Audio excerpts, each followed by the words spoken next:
Hello and welcome to the Bear Den. Today we are doing a project share on our haunted house made from a Dollar Tree base, and we're also going to talk about the materials we used and take a more in-depth look at each area.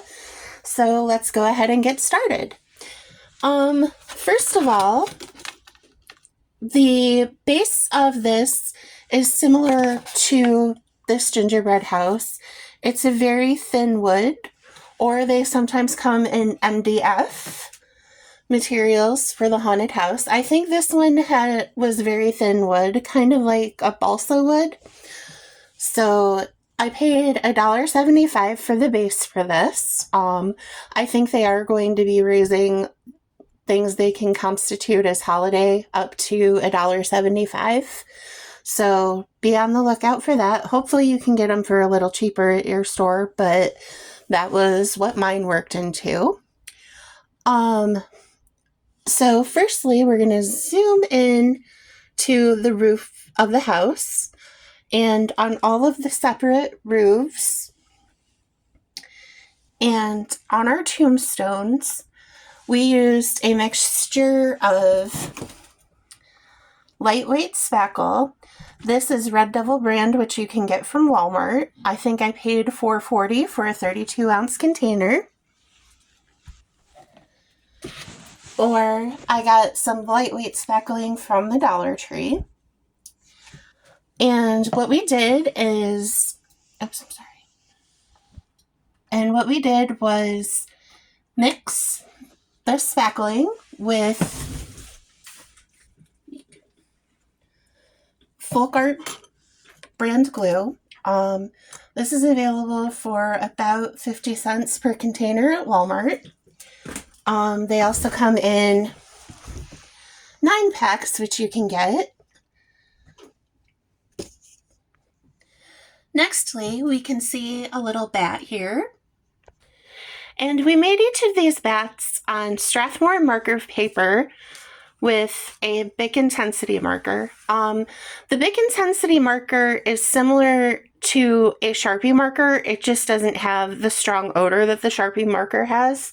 So if you're sensitive to odor, I would recommend using the Bic Intensity.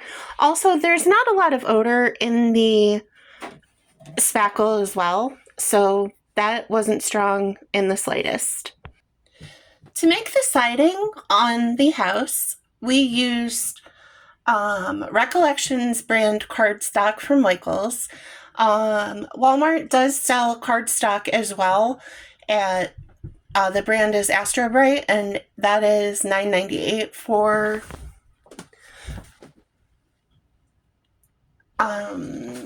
72 pieces.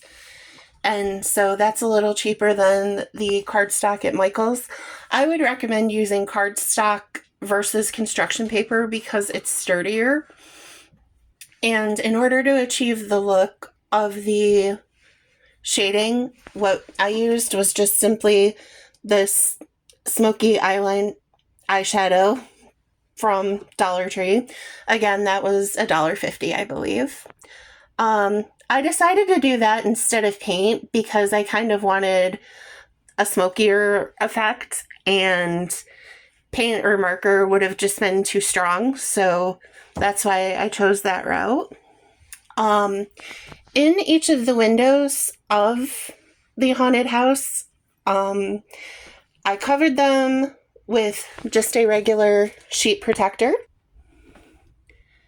This window here was intended to be a stained glass window, and how we achieved that look is we used this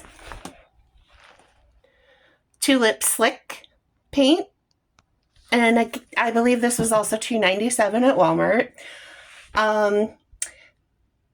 The skull my vision sort of exceeded my skill level with that, so it's not the greatest, but I enjoyed doing it, and that's always the most important part. In this window, I hand drew a little monster based on Frankenstein's monster. This window, again, I used the marker paper and just did a little design. This window, I just did a random scary character and had another little piece of spider web.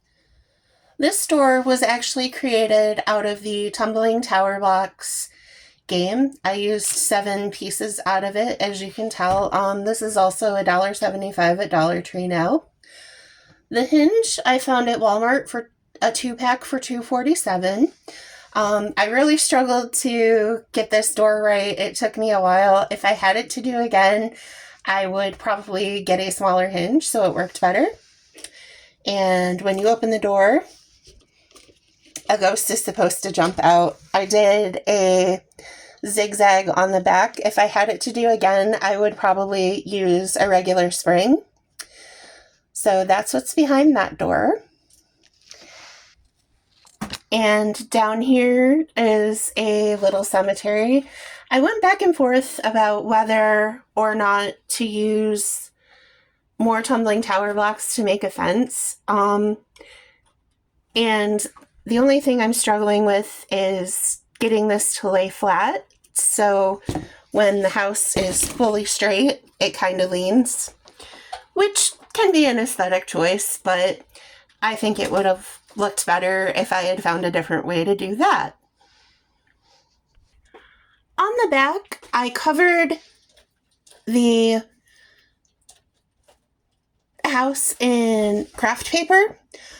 This was also available at Dollar Tree. I'm not sure if they still carry it, so you may want to check your local Walmart for that. But I like to cover the backs of my pieces to have a more finished look. I'm still kind of getting the hang of being more precise with the X-Acto knife.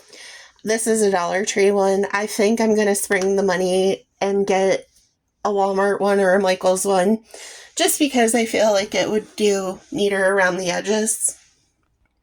But that is our haunted house project. The nice thing with DIYs is you can make them your own. So if this isn't your cup of tea, you could make it look a little more cutesy, or if your skill level is higher than this, you can do things differently.